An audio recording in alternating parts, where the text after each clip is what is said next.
മുസ്ലിം പള്ളിയിലെ ചന്ദനക്കുട മഹോത്സവത്തിന് തന്നെയും തന്റെ കുടുംബാംഗങ്ങളെയും ആദരിച്ചുകൊണ്ട് സുബ്രഹ്മണ്യ സ്വാമിക്ക് പ്രത്യേകമായ ഒരു വഴിപാട് അവിടെ നടത്താൻ നിങ്ങൾ തയ്യാറാണോ? ഈ നാറികൾക്കൊക്കെ വംശപരമ്പര നടത്താനായിട്ട് നമ്മുടെ പെൺകുഞ്ഞുങ്ങളെ കൊടുത്തപ്പോ ഇപ്പൊ അവന്മാരെന്താ ചെയ്യുന്നറിയാമോ? സകല കാക്കമാരും കൊത്തിക്കൊണ്ട് പോവാ. സിനിമ മുസ്ലിമിന് ഹറാമാണ്. എന്നാൽ മമ്മൂട്ടിയോട് പറയാൻ ഏതെങ്കിലും മുക്കരിക്കോ മുള്ളയ്ക്കോ തൻ്റെ ഇടകൊണ്ടോടോ ഇയാൾ സിനിമയ്ക്ക് പോയാൽ നിനക്ക് ഒരു വിലക്ക് കൽപ്പിക്കും എന്ന് പറയുവാൻ തൻ്റെ ഇടകൊണ്ടോ ഒരിടത്തുമില്ല. ഭഗവാൻ പാർത്ഥസാരഥിക്ക് 1.25 ലിറ്റർ പാൽപ്പായസവും കേശാധിപാദം തുളസിമാലയും അവർ കൊടുത്തു. ലാഗഭഗവതിക്ക് 5.25 ഇടങ്ങഴി അരിയുടെ കടും പായസവും കൊടുത്തിട്ട് പറഞ്ഞു, ഞങ്ങൾക്ക് വേറെ ആരുമില്ല, ഞങ്ങൾ ഇവന്മാരെ ഒന്ന് പൂജാൻ പോയി. ഇന്ന് ശ്രീകൃഷ്ണ പരമാത്മാവിനെ, ശ്രീനാരായണ ഗുരുദേവനെ, ചട്ടമ്പി സ്വാമികളെ, ഈശ്വര സങ്കല്പത്തെ, ഹിന്ദുവിന്റെ ഈശ്വര സങ്കല്പത്തെ അധിക്ഷേപിച്ചാൽ അട്ടിക്കൊടുക്കും. ബി നിലവറയിൽ ആരൊക്കെ അവകാശം ഉന്നയിച്ചത്? നമ്മുടെ നീലലോഹിതദാസൻ നാടാരെ അറിയില്ലേ? ഞാൻ വിശദീകരിക്കുന്നില്ല അദ്ദേഹത്തെ പറ്റി. പൊന്നോമന പുത്രരാണ്. നീലലോഹിതദാസൻ നാടാരുടെ ശ്രീമതിയുണ്ട്, ശ്രീമതി ജമീല ബീഗം പറഞ്ഞ് എനിക്കും കൂടി അവകാശപ്പെട്ടതാണെന്നാണ് പറഞ്ഞു. എങ്ങനെയാണെന്നറിയില്ല. ഭീകര സംഘടനയുടെ വനിതാ നേതാവിനെയാണ് പൂർണ്ണത്രയീശന്റെ തിരുമുറ്റത്ത് എല്ലാവിധമായ ഔപചാരികതയോടുകൂടി കെട്ടി എഴുന്നള്ളിച്ച് കയറ്റെന്ന് പറയുമ്പോ, അമ്മമാരെ, തൃപ്പൂണിത്തറയിലെ എൻ്റെ അമ്മമാരെ, നിങ്ങളുടെ വീടുകളിൽ ഇപ്പൊ ചൂലില്ലേ? കുറ്റിച്ചൂലുണ്ടായിരുന്നില്ലേ? ചാണകത്തില്, എരുമച്ചാണകത്തില്, അല്ലെങ്കിൽ വഴി കിടക്കുന്ന ഏതെങ്കിലും ചാണകത്തിൽ അതിട്ടിട്ട ആ ചൂല് കൊണ്ട അടി കൊടുക്കേണ്ടതല്ലായിരുന്നു ഇറങ്ങി വന്നപ്പോ കയറ്റിയവനെയും കേറിയവളെയും. ഭഗവാനെ പൂർണ്ണത്രയീശ, നീ മാത്രമേ ആധാരമായുള്ളൂ, അനുഗ്രഹിക്കണേ. ഇത് നെഞ്ചിൽ തറഞ്ഞ പ്രാർത്ഥനയാണ്. 80% ഹിന്ദുക്കൾ നിവസിക്കുന്ന പ്രദേശമാണ് ഈ തൃപ്പൂണിത്തറ, ഈ പ്രദേശമെന്ന് ഞാൻ വിശ്വസിക്കുന്നു. അവിടെയാണ് ഇത്തരം സംഭവ വികാസങ്ങൾ നടമാടുന്നത് എന്ന് നാം ഓർക്കണം. മറ്റൊരു വിഷയം, നാടും നഗരവും എല്ലാം സംവിധാനം ചെയ്യപ്പെട്ടിരിക്കുന്നത് ഈ മഹാക്ഷേത്രങ്ങളെ ആധാരമാക്കി എന്ന പരമമായ സത്യം ഞാനും നിങ്ങളും വിസ്മരിക്കരുത്. ഈ പ്രദേശത്തെ മാനവരാശി മാത്രമല്ല, ജന്തുജീവജാലങ്ങളും വൃക്ഷലതാദികൾ പോലും ഈ ക്ഷേത്രവുമായി അഭേദ്യമായ ബന്ധമുണ്ട്. ഈ ക്ഷേത്രത്തിന്റെ രൂപകൽപ്പനയും ഈ ക്ഷേത്രത്തിന്റെ പ്രതിഷ്ഠാകർമ്മവും ഒക്കെ നിർവഹിച്ചിരിക്കുന്നത് അതേ ക്രമത്തിലാണ്. ഇത് ഞാൻ പറയുമ്പോൾ നിങ്ങളെ ഇതിന്റെ വസ്തുത ഒന്ന് ഓർമ്മപ്പെടുത്തുന്നതിന് വേണ്ടിയിട്ട്, ഇന്ന് ഭാരതത്തിൽ ഫ്രാൻസിൽ നിന്ന് എത്തിയ ഒരു ഫ്രീലാൻസ് ജേർണലിസ്റ്റ്, അദ്ദേഹം ഇന്നും ജീവിച്ചിരിക്കുന്നു. വല്ലപ്പോഴുമൊക്കെ നമ്മുടെ കേരളത്തിലും അദ്ദേഹം വരാറുണ്ട്. അദ്ദേഹത്തിന്റെ നാമധേയം ഫ്രാങ്കോയിസ് ഗൗഷിർ എന്നാണ്. 2006 ഒക്ടോബർ മാസം 5, 6, 7, 8 തീയതികളിലായിട്ട് ഫ്രാങ്കോയിസ് ഗൗഷിർ ഒരു ലേഖന പരമ്പര, 8 കോളം ലേഖന പരമ്പര എഴുതിയിരുന്നു. ഞാനതിന്റെ വിശദാംശങ്ങളിലേക്ക് കടക്കുന്നില്ല. നിങ്ങൾക്കതിന്റെ വിശദാംശങ്ങൾ അറിയണമെങ്കിൽ തൊടുപുഴ തത്വമസി ആശ്രമം മഠാധിപതി ശ്രീമത് സ്വാമി അയ്യപ്പദാസ്, അദ്ദേഹം ഒരു ചെറിയ പുസ്തകം തയ്യാറാക്കിയിട്ടുണ്ട്. അത് ഈ 2006 ഒക്ടോബർ മാസം 5-ാം തീയതി മുതൽ 8-ാം തീയതി വരെ ദ ന്യൂ ഇന്ത്യൻ എക്സ്പ്രസ് ദിനപത്രത്തില് ഫ്രാങ്കോയിസ് ഗൗഷിർ എഴുതിയ ലേഖന പരമ്പര, അതിന്റെ ഇംഗ്ലീഷ് വെർഷൻ അതേപടി തന്നെയും അതിന്റെ മലയാളം പരിഭാഷയും ചേർത്ത് സത്യം വധ എന്ന പേരിൽ 10 രൂപ വിലയ്ക്ക് ഒരു പുസ്തകം അദ്ദേഹം പ്രസിദ്ധീകരിച്ചിട്ടുണ്ട്. അതിന്റെ രത്ന ചുരുക്കം ഹോമിയോ ഗുളികയുടെ രൂപത്തിൽ ഞാൻ നിങ്ങളോട് പറയാം. അപ്പൊ നിങ്ങൾക്ക് മനസ്സിലാവും ഞാൻ ആദ്യമേ പറഞ്ഞതിന്റെ പ്രാധാന്യം എന്തെന്ന്. ഏഷ്യയിലെ ഏറ്റവും വലിയ ക്രൈസ്തവ സുവിശേഷ കുടുംബത്തിലെ അംഗമായിരുന്നു ശ്രീമാൻ ഫ്രാങ്കോയിസ് ഗൗഷിയർ. 18 വയസ്സ് പൂർത്തിയായപ്പോൾ അദ്ദേഹത്തെ തന്റെ അച്ഛനും അമ്മയും മാതുലനും ചേർന്ന് അദ്ദേഹത്തോട് പറഞ്ഞു, മകനെ, ഭാരതം എന്നൊരു നാടുണ്ട്. ആ ഭാരതത്തില് വ്യാജ ദൈവങ്ങളെ ആരാധിക്കുന്നവരാണ് അവിടുത്തെ മഹാഭൂരിപക്ഷം വരുന്ന അവിടുത്തെ ദേശീയ ജനതയായ ഹൈന്ദവ സമൂഹം. ആ ഹൈന്ദവ സമൂഹം വ്യാജ ദൈവങ്ങളെ ആരാധിക്കുന്നു. വ്യാജ ദൈവങ്ങളെ ആരാധിക്കുന്നത് മഹാപാപമാകുന്നു. മഹാപാപികളെ രക്ഷിക്കേണ്ടത് സർവ്വലോക രക്ഷകനായ യേശുദേവന്റെ ദൗത്യമാകുന്നു. അതുകൊണ്ട് മോനെ ഗൗഷറെ, നീ ഭാരതത്തിലേക്ക് പോവുക, സുവിശേഷ വേല ചെയ്യുക. അങ്ങനെ സുവിശേഷ വേലയ്ക്ക് വേണ്ടി ഈ ഭാരതത്തിന്റെ മണ്ണിൽ വന്ന ഫ്രാങ്കോയിസ് ഗൗഷിയർ എങ്ങനെ ഫ്രീലാൻസ് ജേർണലിസ്റ്റ് ആയി എന്ന അദ്ദേഹത്തിന്റെ ലേഖന പരമ്പരയിലെ ആ വിശദാംശങ്ങള് ഞാൻ നേരത്തെ സൂചിപ്പിച്ചത് മാതിരി ഹോമിയോ ഗുളികയുടെ രൂപത്തിൽ ഞാൻ നിങ്ങളോട് ബോധ്യപ്പെടുത്തി തരാം. അദ്ദേഹം പറയുന്നു, ഞാൻ ഈ നാട്ടിൽ വന്ന ഇവിടുത്തെ ഹൈന്ദവ ദേശീയ ജനതയായ ഹിന്ദുവിനെ സംബന്ധിച്ച്, അവരുടെ ആചാര അനുഷ്ഠാനങ്ങളെ സംബന്ധിച്ച്, അവരുടെ സംസ്കാരത്തെ സംബന്ധിച്ച് ഒക്കെ ഞാൻ പഠിച്ചു, നിരീക്ഷിച്ചു, ഗവേഷണം നടത്തി. എനിക്ക് ബോധ്യപ്പെട്ടത് ഹിന്ദുവിന്റെ ഈശ്വര സങ്കല്പം വിളിച്ചാൽ വിളി കേൾക്കുന്ന, ജീവൻ തുടിക്കുന്ന, ജീവൻ തുളുമ്പുന്ന, ജീവൻ ത്രസിക്കുന്ന ഈശ്വര സങ്കല്പമാകുന്നു ഈ രാജ്യത്തെ ഹിന്ദുവിന്റെ ഈശ്വര സങ്കല്പം.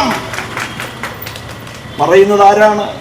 സുവിശേഷ വേലയ്ക്ക് വേണ്ടി ഈ മണ്ണിലേക്ക് നിയോഗിക്കപ്പെട്ട ഒരു ക്രൈസ്തവ പാതിരി, ഒരു ക്രൈസ്തവ പാസ്റ്റർ, സുവിശേഷക്കാരനാണ്.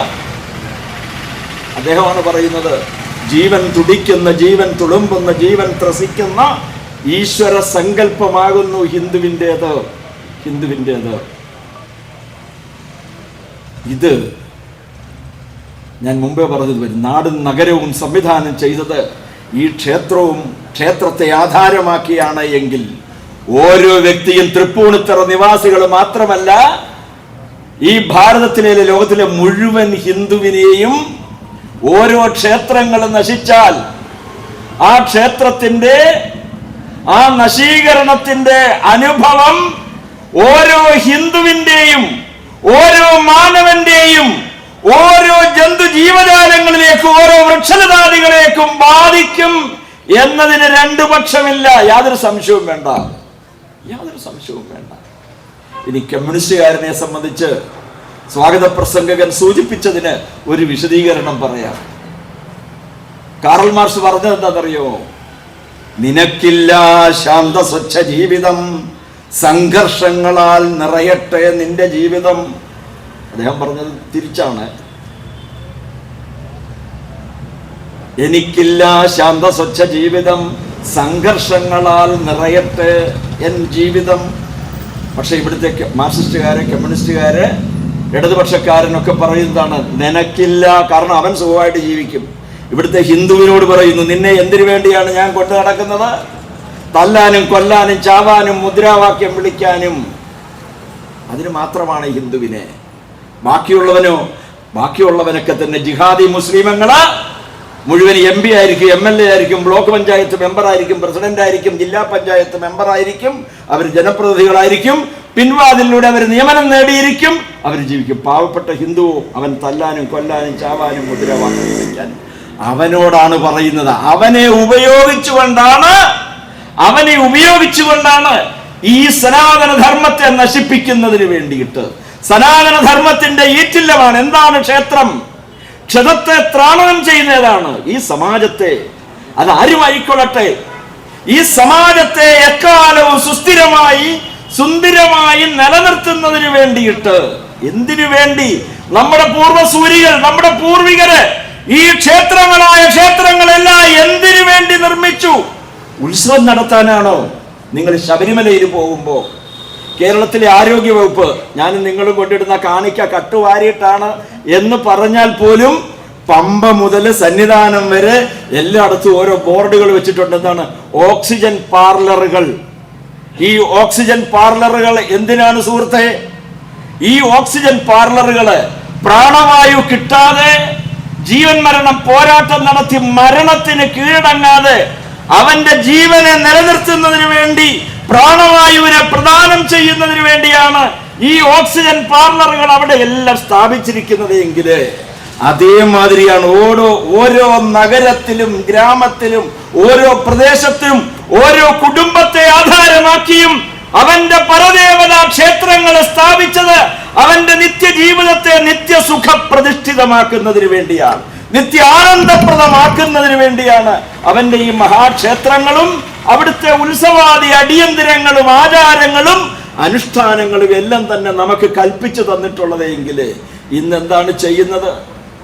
ഇന്ന് ഞാനും വേറെ എന്താണെന്നറിയോ, ഇന്ന് ഹിന്ദുവിൻ്റെതായ ക്ഷേത്രങ്ങളെ മതേതരത്വ സ്ഥാപനങ്ങളാക്കി മാറ്റുന്നു. മതേതരത്വ സ്ഥാപനങ്ങളാണ്. അതാണ് നിങ്ങൾ അറിയില്ലേ, പാലൂരിലെ പണിക്കരന്മാരെ ഞാൻ നിസ്സാരമായിട്ട് നിങ്ങൾ ഓരോരുത്തരും ചിന്തിക്കുക. പാലൂരെ പണിക്കരന്മാരെ തങ്ങളുടെ സുബ്രഹ്മണ്യ സ്വാമി ക്ഷേത്രത്തില് ഭഗവാന് പിന്നെ പ്രവാചകനായ മുഹമ്മദ് നബിയുമായിട്ട് എങ്ങനെയാണ് ബന്ധം? കൊടിമര ചുവട്ടിൽ കൊണ്ടുവന്ന് തങ്ങളുടെ കാലിലെ ഷൂസ് പോലും അഴിച്ചു മാറ്റാതെ അവിടെ മുസ്ലിം ആചാരപ്രകാരമുള്ള തുള്ളൽ നടത്തുന്നു എങ്കിൽ ആർക്കു വേണ്ടി? ഭഗവാന്റെ ആചാരമാണോ? ഭഗവാന്റെ ഹിതം നോക്കിയിട്ടാണോ? നാം ആലോചിച്ച് നോക്കണം. എന്തിനു വേണ്ടി? മതേതരത്വത്തിന്റെ പ്രകടിത രൂപം എന്ന് പറയുന്നത് ക്ഷേത്രത്തിന്റെ ആചാരങ്ങളെയും ക്ഷേത്ര മര്യാദകളെയും ക്ഷേത്രത്തിന്റെ അനുഷ്ഠാനങ്ങളെയും മൂടോടെ പിച്ചിച്ചീന്തി എറിഞ്ഞുകൊണ്ട് ക്ഷേത്ര കലകളെ അവഹേളിച്ചുകൊണ്ട്, ഞാൻ ചോദിക്കട്ടെ, എടോ പാലൂരെ പണിക്കരെ തന്റെ കാല് ഞാൻ നക്കാം, തന്നെ ആ മുസ്ലിം പള്ളിയിലെ ചന്ദനക്കുട മഹോത്സവത്തിന് തന്നെയും തന്റെ കുടുംബാംഗങ്ങളെയും ആദരിച്ചുകൊണ്ട് സുബ്രഹ്മണ്യ സ്വാമിക്ക് പ്രത്യേകമായ ഒരു വഴിപാട് അവിടെ നടത്താൻ നിങ്ങൾ തയ്യാറാണോ? നിങ്ങൾ ആ മതേതരത്വത്തെ അംഗീകരിക്കാം. നമുക്ക് ഒരു മുസ്ലിം പള്ളിയിലെ ഒരൊറ്റ മുസ്ലിം ആരാധനാലയത്തില് മുസ്ലിം പരിപാടികളില് ഏതെങ്കിലും ഒരു ഹിന്ദുവിനെ പങ്കെടുപ്പിക്കുമോ? പങ്കെടുപ്പിച്ചിട്ടുണ്ടോ? ഒരു സന്യാസി ശ്രേഷ്ഠനെ പങ്കെടുപ്പിച്ചിട്ടുണ്ടോ? നാം ആലോചിച്ച് നോക്കണം. അപ്പൊ ഇത് നശിപ്പിക്കുക. അതാണ് ഞാൻ പറഞ്ഞത്.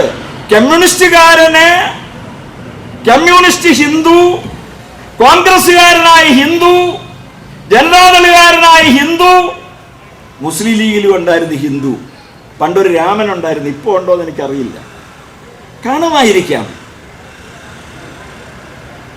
നമ്മള് നാടൻ ഭാഷയിൽ പറഞ്ഞാൽ പറയത്തില്ലയോ, ഇപ്പൊ അതൊന്നുമില്ല. ഇപ്പൊ എല്ലാം ആധുനിക സമ്പ്രദായങ്ങളായതുകൊണ്ട് പണ്ടൊക്കെ ഗ്രാമപ്രദേശങ്ങളില് കോഴിമുട്ട വിരിയിച്ചാണ് നെക്സ്റ്റ് ജനറേഷന് കോഴിക്കുഞ്ഞുങ്ങളെ വിരിയിച്ചെടുക്കുക എന്ന് പറയും. അപ്പൊ അമ്മമാര് പറയും എന്താണെന്ന്, പൂവൻ ചേരാത്ത മുട്ടയാണ് മോനെ, അതുകൊണ്ടാണ് ഇത് ചീമുട്ടയായി പോയി വിരിഞ്ഞില്ല എന്ന് പറയും.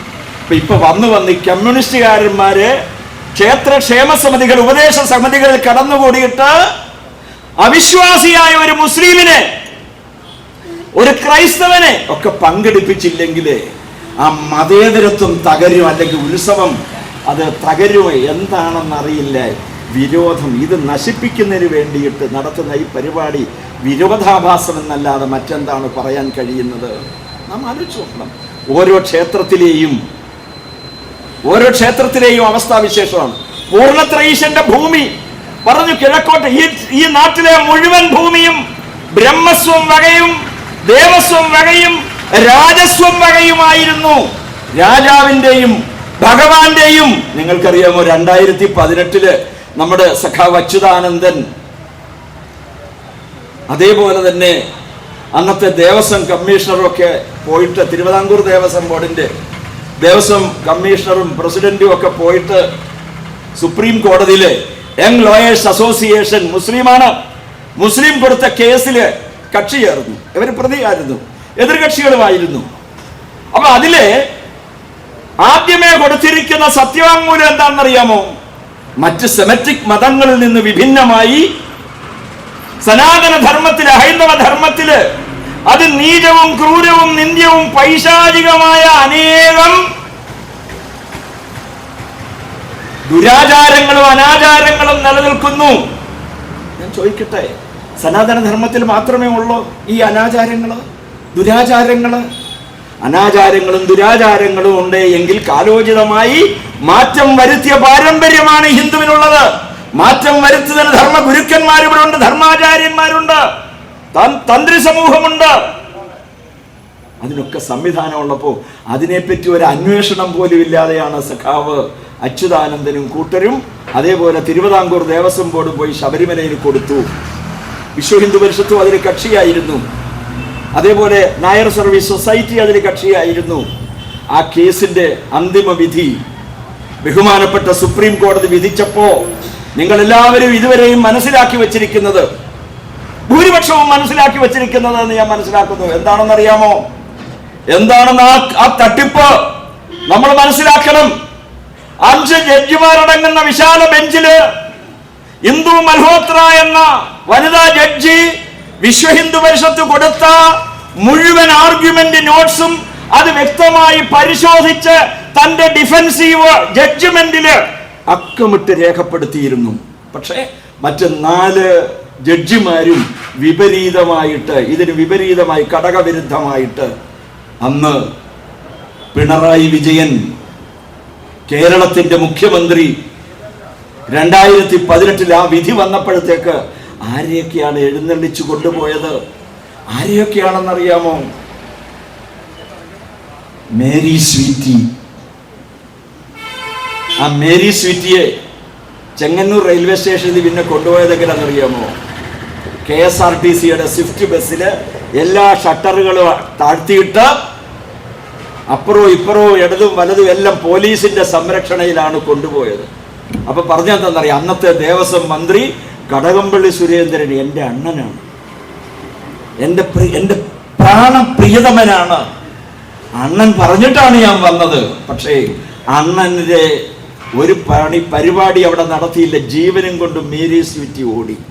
പിന്നെ ഉണ്ടായിരുന്നല്ലോ ബിന്ദു അമ്മിണി, പിന്നെ മറ്റുണ്ടായിരുന്നു കനകദുർഗ. 2 എണ്ണത്തിനെ വീട്ടിൽ നിന്നും കേരള പോലീസുകാർ അടിച്ചു മാറ്റിക്കൊണ്ടുപോയി. 24 ദിവസം കുടകിലെ ഒരു ഫാം ഹൗസിലായിരുന്നു എന്നൊക്കെ പറയും. നമ്മൾ കേട്ടിട്ടുള്ള ഫാമിൽ ആടിനെയും പട്ടിയെയും അതേപോലെ എരുമയെയും പശുവിനെയും ഒക്കെ ആണെന്നാണ്. ഏതായാലും ഈ കേരളത്തിലെ ഇവരെ കൊണ്ടുപോയത്, ഈ ഫാമിൽ എന്തിനാ കൊണ്ടുപോയത് നമുക്കറിയില്ല. നമുക്ക് ഏതായാലും പിന്നീട് കാണുന്നത് എന്നാണെന്നറിയാമോ? പിന്നീട് കണ്ടത് ശബരിമലയിൽ അർദ്ധരാത്രി ഓടിച്ചു കൊണ്ടുവരികയാണ്. എന്തിനു വേണ്ടിയാണോ ഈ കമ്മ്യൂണിസ്റ്റുകാരാ? നീ ഈ രാജ്യത്തെ ഹിന്ദുവിന്റെ വോട്ട് നിനക്ക് കിട്ടിയിട്ടില്ലേ? ഈ ആരാധനാലയങ്ങള് ഈ നാട്ടില് ബഹുജന സുഖായ ബഹുജന ഹിതായ ലോക സമസ്ത സുഖിനോ ഭവന്തി എന്നിത്യാദി ഉദ്ബോധനങ്ങൾ ഉൾക്കൊണ്ടുകൊണ്ട് സമാധാനപരമായി ആരെയും ദ്രോഹിക്കാതെ ഇവിടേക്ക് കടന്നു വന്നവനൊക്കെ ഇരിക്കാൻ ഇടം കൊടുത്തു, വസിക്കാൻ വീട് കൊടുത്തു, പണിയാൻ ജോലി കൊടുത്തു, കൃഷി ചെയ്യാൻ സ്ഥലം കൊടുത്തു. അപ്പോഴാണ് തലയും ചൊറിഞ്ഞുകൊണ്ട് പറഞ്ഞു, ഞങ്ങൾക്ക് വംശപരമ്പര നടത്തണമെങ്കിൽ ഇനി അങ്ങ് വിദേശത്തേക്ക് പോവാൻ മാർഗമില്ല എന്ന് പറഞ്ഞപ്പോ കോഴിക്കോട് സാമൂതിരി കോവിലകം അടക്കം തന്റെ 3ാമത്തെ പെൺകുഞ്ഞാണ് എങ്കിൽ ആ പെൺകുഞ്ഞിനെ വിവാഹം കഴിച്ചു കൊടുക്കാൻ പോലും തയ്യാറായിക്കൊണ്ട് രാജകൽപ്പനയുണ്ടായി. അതിഥി ദേവോഭവ ഇവിടേക്ക് കടന്നു വന്ന ഈ നാറികൾക്കൊക്കെ വംശപരമ്പര നടത്താനായിട്ട് നമ്മുടെ പെൺകുഞ്ഞുങ്ങളെ കൊടുത്തപ്പോ ഇപ്പൊ അവന്മാരെന്താ ചെയ്യുന്നറിയാമോ? സകല കാക്കമാരും കൊത്തിക്കൊണ്ട് പോവാ. നിങ്ങൾക്കറിയാം, ഇന്നലെ കഴിഞ്ഞ ദിവസം ഒരു ഡോക്ടർ ഗൈനക്കോളജിസ്റ്റാണ് ശ്രീകുട്ടി ഇങ്ങനെ വണ്ടിയുടെ മുമ്പിൽ ഇരുന്നതേ ഉള്ളൂ. ശ്രീകുട്ടിയുടെ മാനം മാത്രമല്ല ആ എംബോക്കി കവർന്നത്, അവിടെ ധനവും മുഴുവൻ അടിച്ചു മാറ്റിക്കൊണ്ടുപോയിട്ട് അപകടം പിണഞ്ഞു പോയി. അവനെ നാട്ടുകാർ പിടിച്ചു കെട്ടിയപ്പോ ആയിരക്കണക്കിന് മുസ്ലിമുകൾ അവിടെ ആ പോലീസ് സ്റ്റേഷന് മുമ്പിൽ തടിച്ചുകൂടി.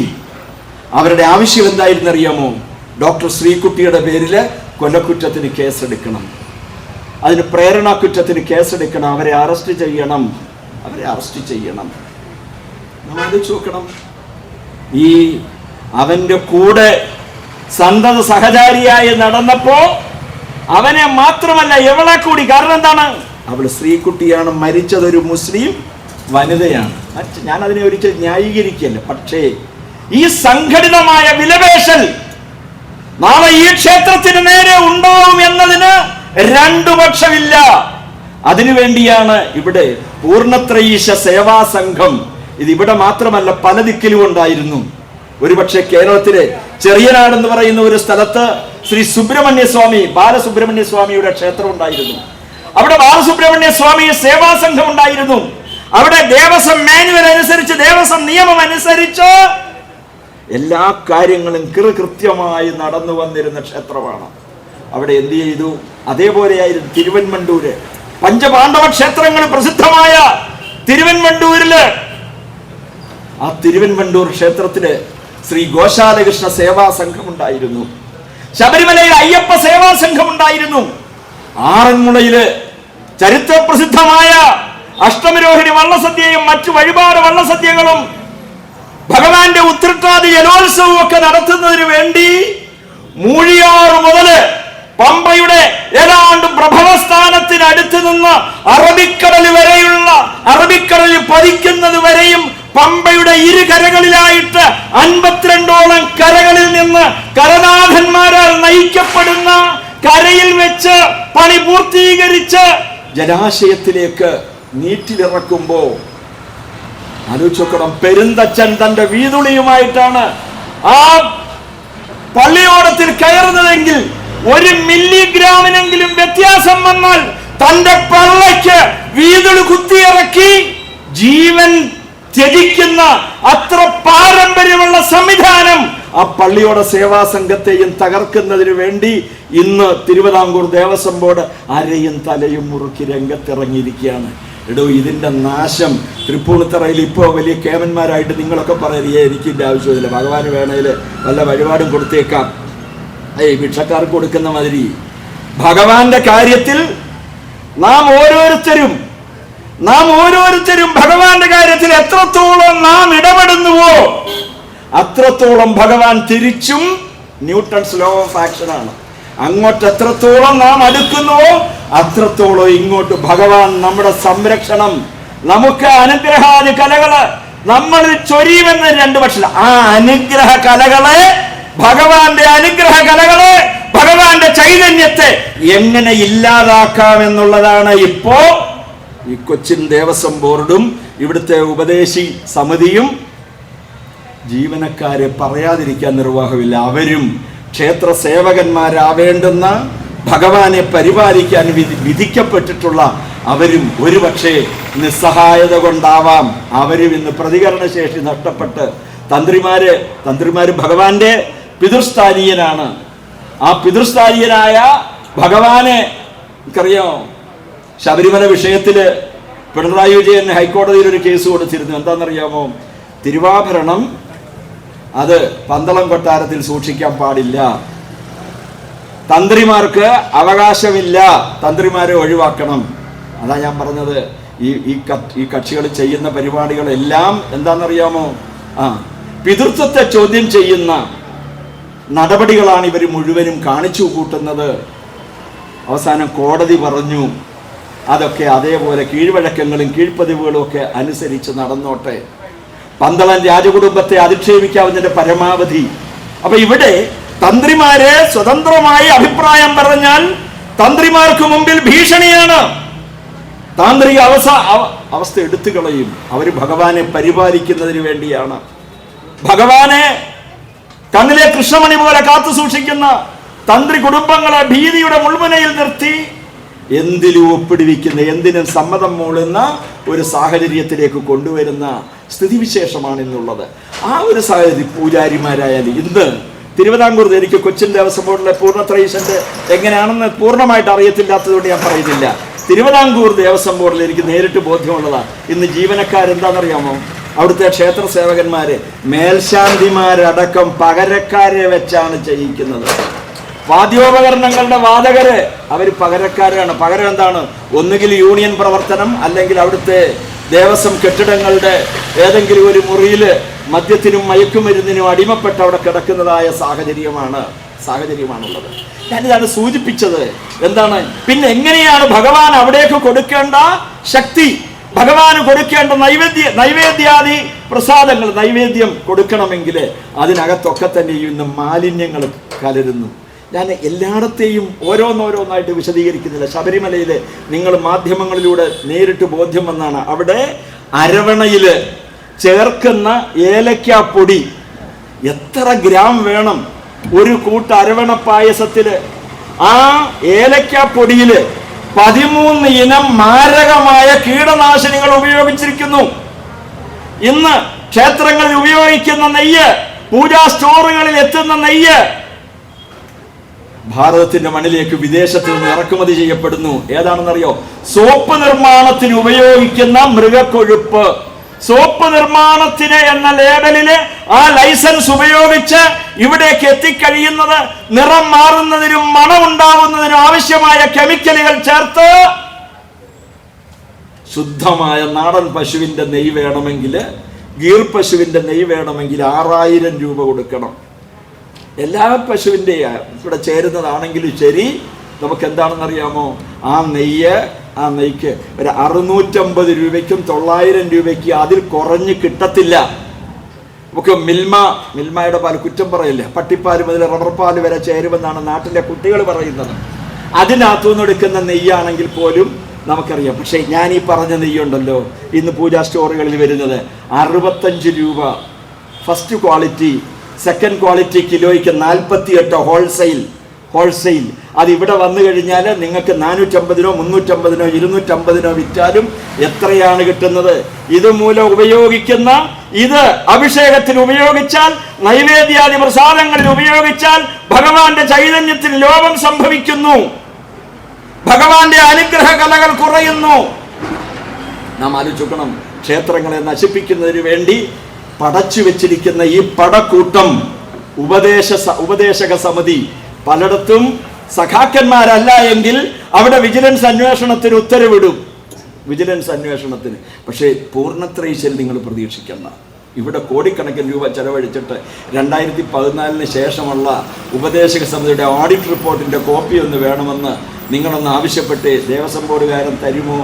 തരികയില്ല. തിരുവിതാംകൂർ ദേവസ്വം ബോർഡ് 2015 ശേഷം ബോർഡിൻ്റെ തന്നെ സ്റ്റാറ്റ്യൂട്ടറി ഓഡിറ്റിന് വിധേയമാക്കിയിട്ടില്ല. പക്ഷെ പ്രശ്നമില്ല. കാരണം എന്താണ്? ഭരിക്കുന്നത് പിണറായി വിജയനാണ്. അപ്പൊ ഇത്തരത്തില് എങ്ങനെയും ക്ഷേത്രങ്ങളെ നശിപ്പിക്കുന്നതിന് വേണ്ടി എല്ലാവരും, മാധ്യമങ്ങളോ ഇതൊന്നും കണ്ട പുറപ്പാട് പോലും കാണിക്കുകയില്ല. ഗുരുവായൂരില് നമ്മൾ കണ്ടു, ഗുരുവായൂർ ദേവസ്വം അങ്ങനെ ഒരു ബോർഡ് എന്തിനു വേണ്ടി? അവിടെ ഒരു താത്ത വന്നു. താത്തായിക്ക് വലിയ സ്വീകരണമായിരുന്നു. പക്ഷെ താത്ത തലയിലെ തട്ട ഊരാൻ തയ്യാറായിരുന്നില്ല. നമ്മൾ ആലോചിച്ച് നോക്കണം. ഇവിടേക്ക് വരുന്ന ഈ മുസ്ലിമങ്ങള്, ഞാൻ മുസ്ലിമിന് എതിര് പറയുകയല്ല, മുസ്ലിമുകൾ പറയട്ടെ. സ്വർഗീയ മാധവജി പറഞ്ഞു, ആര് വേണമെങ്കിലും ഭാരതത്തിലെ ക്രൈസ്തവര് അവരെന്താ പറയുന്നത്? ഓം കന്യാപുത്രായ നമഃ, ഓം കന്യാമറിയമേ നമഃ. ഈ ഭാരതത്തിന്റെ സംസ്കാരവുമായി ഇഴുകിച്ചേർന്ന് അവരുടെ ഈശ്വര സങ്കല്പത്തെ 33 കോടി ഈശ്വര സങ്കല്പം വെച്ചു പുലർത്താൻ, ആരാധിക്കുവാൻ, ആദരിക്കുവാൻ അനുമതി കിട്ടിയിട്ടുള്ള, സ്വതന്ത്രമായി ചിന്തിക്കുവാൻ, സ്വതന്ത്രമായി ജീവിക്കുവാൻ അവസരം തന്നിട്ടുള്ള ഒരേ ഒരു ധർമ്മവിശ്വാസം ഹൈന്ദവ ധർമ്മമാണ് എങ്കിൽ അതിൻ്റെ അനുയായികൾക്കാണെങ്കിൽ മുസ്ലിമങ്ങൾക്ക് പറ്റുമോ? പൈസ കിട്ടുന്നതാണെങ്കിൽ പറ്റുമോ? എന്താണെന്നറിയാമോ? സിനിമ മുസ്ലിമിന് ഹറാമാണ്. എന്നാൽ മമ്മൂട്ടിയോട് പറയാൻ ഏതെങ്കിലും മുക്രിക്കോ മുള്ളയ്ക്കോ തൻ്റെ ഇടകൊണ്ടോടോ ഇയാൾ ഇനി സിനിമയ്ക്ക് പോയാൽ നിനക്ക് ഒരു വിലക്ക് കൽപ്പിക്കും എന്ന് പറയുവാൻ തൻ്റെ ഇടമുണ്ടോ? ഒരിടത്തുമില്ല. ഏതെങ്കിലും ക്രിസ്ത്യാനി പറയുമോ ബാർ വ്യവസായം നമുക്ക് വേണ്ട, മദ്യ വ്യവസായം നമുക്ക് വേണ്ട? അവർ വെക്കുകയില്ല. അവരെന്താ ചെയ്യുന്നത്? തിരുനക്കര മഹാദേവന്റെ ആറാട്ടിനോടനുബന്ധിച്ച്, ഭഗവാന്റെ തിരുവുത്സവത്തോടനുബന്ധിച്ച് വലിയ ഒരു പരിപാടി എന്ന് പറയും, കോട്ടയം പൂരം. നമ്മൾ കേൾക്കുമ്പോൾ എല്ലാം വിചാരിക്കും, ഇവിടെ കോട്ടയം പൂരം ഭഗവാൻ തിരുനക്കര മഹാദേവനോടുള്ള ആ ഭയങ്കരമായ ഭക്തിവിശ്വാസത്തിന്റെ പേരിലാണ്. ഞാൻ ഇതിനെപ്പറ്റി ഒന്ന് അന്വേഷിച്ചപ്പോൾ എന്താണെന്നറിയുമോ? അവിടുത്തെ ബാറുകാരിൽ 80% ക്രൈസ്തവരാണ്. ക്രൈസ്തവരാണ്. തൊഴിലാളികളിലെ 70% മറ്റു സംസ്ഥാനങ്ങളിൽ നിന്ന്, അവരെ മറ്റു സംസ്ഥാനങ്ങളിൽ നിന്ന് വന്നവരെന്ന് പറയരുത്, പിണറായി വിജയൻ ഇഷ്ടപ്പെടത്തില്ല. അവരെ എന്ത് വിളിക്കണം? അതിഥി തൊഴിലാളികൾ. ആ അതിഥി തൊഴിലാളികളാണ് അവിടെ മത്സരിക്കുന്നത്, അവിടെ ജീവനക്കാരായിട്ടുള്ളത്. അപ്പം അവരുടെ ഒരു തന്ത്രമായിരുന്നു എന്തായിരുന്നു? ഒരു കോട്ടയം പൂരം. എന്നിട്ട് ഇപ്പം ഞാൻ ഇതുവഴി ഇങ്ങനെ നടന്നു പോയപ്പോൾ നമ്മുടെ ശ്രീകൃഷ്ണ സ്വീറ്റ്സിൻ്റെ മുമ്പിൽ വലിയ ക്യൂ കണ്ടു. അപ്പോൾ അവിടെ നിന്ന് അന്വേഷിച്ചപ്പോൾ പറഞ്ഞു അവിടെ വില കുറച്ച് മധുരപലഹാരങ്ങൾ കൊടുക്കുന്നു. എന്തുകൊണ്ടാണ് വില കുറച്ചതെന്ന് അറിയില്ല. ഏതായാലും ശരി, നീണ്ട ക്യൂ കണ്ടു. ഇതേ മാതിരിയാണ് ഓരോ പ്രവർത്തികൾ ചെയ്യുന്നത്. അപ്പം ഇവിടെ നാം ഒരൊറ്റ കാര്യം മാത്രം ആലോചിച്ചാൽ മതി.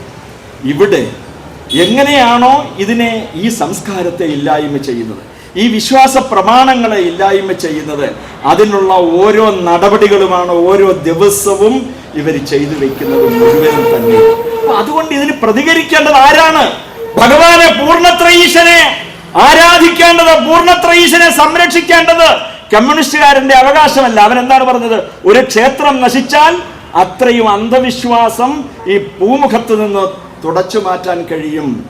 അതുകൊണ്ടാണ് ഇന്ദു മൽഹോത്രയുടെ വിയോജന ജഡ്ജ്മെന്റ് ഉണ്ടായിട്ടും മറ്റു ജഡ്ജിമാർ പറഞ്ഞതിനെ പെട്ടെന്ന് നടപ്പിലാക്കുന്നതിന് വേണ്ടി ഇവരെയൊക്കെ കൊണ്ടുപോയത്. പിന്നെ നമ്മുടെ എറണാകുളത്ത് നിന്ന് ഒരാളുണ്ടായിരുന്നല്ലോ, ആരായിരുന്നു?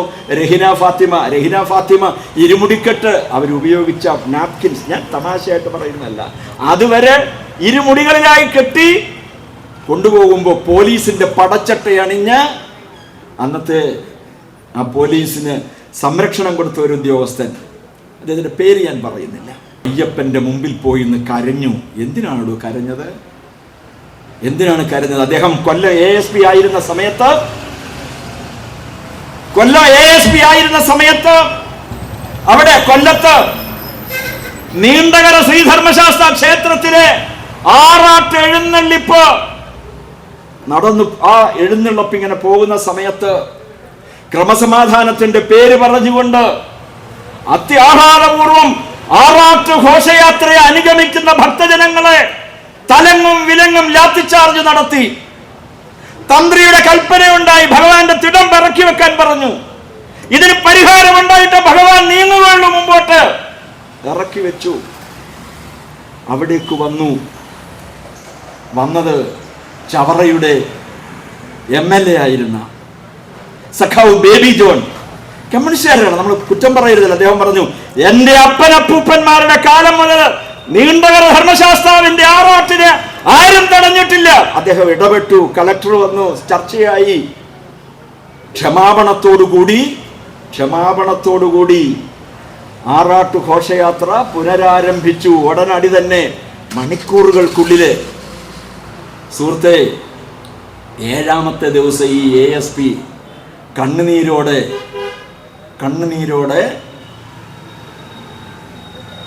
ആ ശാസ്താക്ഷേത്രത്തിൽ എത്തി.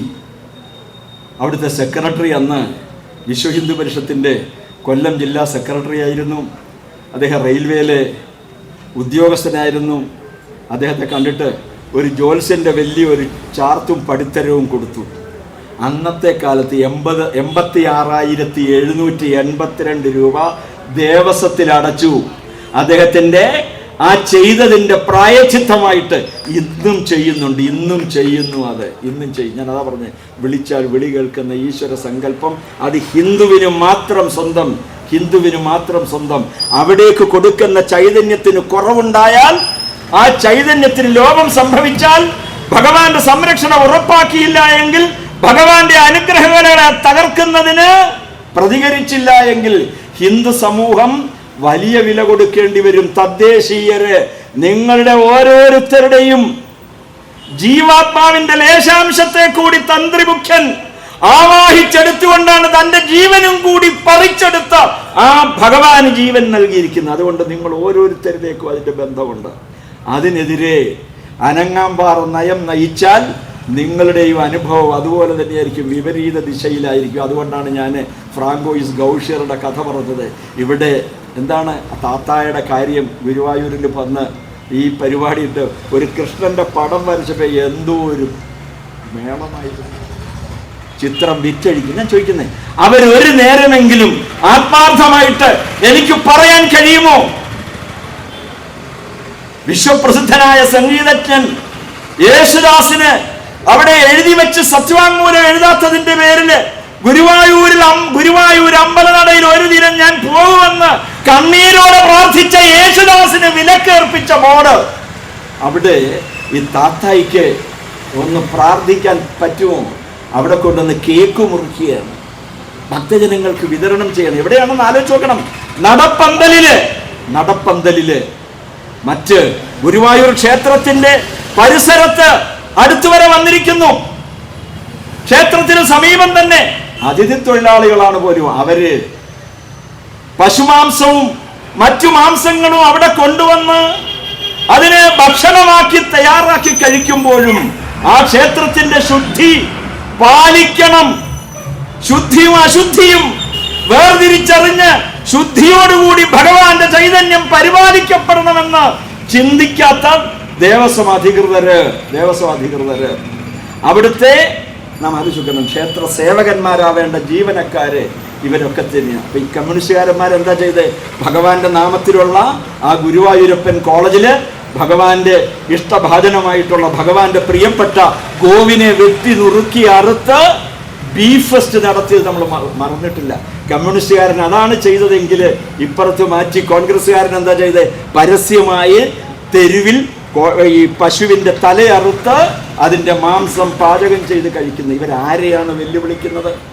ഇവിടുത്തെ ഭൂരിപക്ഷം ഇന്നും നഷ്ടപ്പെട്ടിട്ടില്ലാത്ത വിഘടിച്ചു നിൽക്കുന്ന നായരായി, നമ്പൂതിരിയായി, നായാടിയായി, പറയനായി, പുലയനായി സ്വന്തം ഓർബിറ്റിനുള്ളിൽ മാത്രം കുടുങ്ങി നിന്നുകൊണ്ട് ഇതിനെതിരെ ഒരക്ഷരം ഉരിയാടാത്ത നീ നാളെ ഉടുതുണിയില്ലാതെ തെരുവിലൂടെ മുസ്ലിമിന്റെ അടിയേറ്റു വാങ്ങിക്കൊണ്ട് ഓടേണ്ടി വരുമെന്നതിന് രണ്ടു പക്ഷമില്ല. ഇന്ന് ബംഗ്ലാദേശിലെ ഹിന്ദു തിരിച്ചറിഞ്ഞിരിക്കുന്നത് എന്തുകൊണ്ടാണ്? വിശ്വ ഹിന്ദു പരിഷത്തിന്റെ സംയോജിതമായ ഇടപെടൽ മൂലം. ഇന്ന് വിശ്വ ഹിന്ദു പരിഷത്തിന്റെ പ്രവർത്തനം പാകിസ്ഥാനിലടക്കം 83 രാജ്യങ്ങളിലുണ്ട്. എങ്കില് ബംഗ്ലാദേശിലെ ഹിന്ദു തിരിഞ്ഞു നിന്നുകൊണ്ട് തിരിച്ചടിക്കാൻ തുടങ്ങിയിരിക്കുന്നു. ഒറ്റക്കെട്ടായി നിൽക്കുന്നു. ഐക്യരാഷ്ട്രസഭയെ ഇടപെടുത്തുന്നു, ഭാരത സർക്കാരിനെ ഇടപെടുത്തുന്നു. ഭാരത സർക്കാർ അതിശക്തമായ ഭാഷയില്, അതിരൂക്ഷമായ ഭാഷയിൽ പ്രതികരിക്കാൻ തയ്യാറാവുന്നു. ഇന്ന് അവിടെ ന്യൂനപക്ഷമായ ഹിന്ദുവിന് സംരക്ഷണം കൊടുത്തേ മതിയാവും. മറ്റെന്തായിരുന്നു? വിവാഹ പന്തലിൽ നിന്ന് പിടിച്ചുകൊണ്ടു പോകുന്നു. അമ്മയും മകളും കൂടെ യാത്ര ചെയ്യുമ്പോൾ അവരെ പിടിച്ചു നിർത്തി അവരുടെ നഗ്നതാ പ്രദർശനത്തിന് വേണ്ടി എന്നിട്ട് ചാട്ടവാറ് കൊണ്ട് അടിച്ച് തകർക്കുന്നതായിട്ടുള്ള സ്ഥിതിവിശേഷം, ആർക്കും കയറി തല്ലാമെന്നുള്ള സ്ഥിതിവിശേഷം. ഈ ക്ഷേത്രങ്ങൾ മുഴുവൻ നശിപ്പിക്കുന്നതിന് വേണ്ടിയാണ് ഇവർ കച്ചകെട്ടി ഇറങ്ങുക. അതിനെ ഹിന്ദുവിനെ ആയുധമാക്കുന്നു. പണ്ടൊരു ചൊല്ലുണ്ട്, അതായത് ഈ ഇരുമ്പ് കൊണ്ടുള്ള മഴു മാത്രം ഉണ്ടായിരുന്ന കാലത്ത് മരങ്ങൾക്ക് ഇരുമ്പൊരു ഭീഷണിയായിരുന്നില്ല. പിന്നീട് എപ്പോഴാണ് ഭീഷണിയായി തുടങ്ങിയത്? മരം കൊണ്ടുള്ള പിടി അതിനകത്തേക്ക് ആപ്പൂടെ വെച്ച് ഉറപ്പിച്ചു കഴിഞ്ഞപ്പോഴാണ് മരങ്ങളെല്ലാം തന്നെ വെട്ടി നശിപ്പിക്കാൻ തുടങ്ങിയത് എന്ന് പറയുന്നത് പോലെ ഹിന്ദു തന്നെയാണ്. പൂർണ്ണത്രയീശന്റെ തിരുനടയില് നാം ആലോചിച്ച് നോക്കണം. അഹിന്ദുക്കൾക്ക് പ്രവേശനമില്ല എന്ന എല്ലാ ദേവസ്വം മാനുവലിലും വ്യക്തമാണ്. മതേതരത്വ ക്ഷേത്രം ഒന്നും കേരളത്തിലില്ല, ഭാരതത്തിലില്ല. വിശ്വാസികൾക്ക് പ്രവേശനമുണ്ട്. വിശ്വാസിയാണോ? പൂർണ്ണത്രയീശന്റെ വിശ്വാസിയാണോ? പൂർണ്ണത്രയീശന്റെ ഭക്തനാണോ? അവൻ ഏത് ജാതിയിൽ ജനിച്ചാലും ശരി, അവനവിടെ പ്രവേശനമുണ്ട്. പക്ഷേ ഭക്തനായിരിക്കണം, അവിടുത്തെ ചിട്ടവട്ടങ്ങൾ പാലിച്ചുകൊണ്ടായിരിക്കണം, അവിടുത്തെ ആചാര മര്യാദകളും അനുഷ്ഠാനങ്ങളും പാലിച്ചുകൊണ്ടായിരിക്കണം അവരെ പ്രവേശിപ്പിക്കണം. പക്ഷെ ഇവിടെ എന്താ ചെയ്യുന്നത്? അവൻ പറയാം അതിന് പോയി വേറെ പണി നോക്കാൻ പറയും. പക്ഷെ ഇവിടുത്തെ ദേവസ്വത്തിന്റെ ആഫീസർ പിന്നെ അയാളുടെ കുടുംബസ്വത്താണോ? ഇവൻ ഇതൊക്കെ കഴിഞ്ഞ് ഇറങ്ങി വരുന്ന സമയത്തുണ്ടല്ലോ, നല്ല സുന്ദരമായ പൂശ് കൊടുക്കണം. അന്നേരമേ ഇതിന് മര്യാദയാവുകയുള്ളൂ. ഇവനെയും കൊണ്ട് തിരുവാറന്മുള ക്ഷേത്രത്തില് അതിന്റെ സ്ട്രോങ് റൂമിന്റെ പുതുക്കി പണിയുന്നതിന് ഒരു കൊട്ടേഷൻ കൊടുത്തു. ഒറ്റ ദിവസമേ തൊപ്പിയല്ല മാൻഡിൽ പിടിപ്പിച്ച ആളുകൾ അവിടെ ഇത് നോക്കാനായിട്ട് ലേലത്തിന് ഇതെല്ലാം പങ്കുകൊള്ളാൻ വേണ്ടി ഇതിന് കൊടുത്തത്.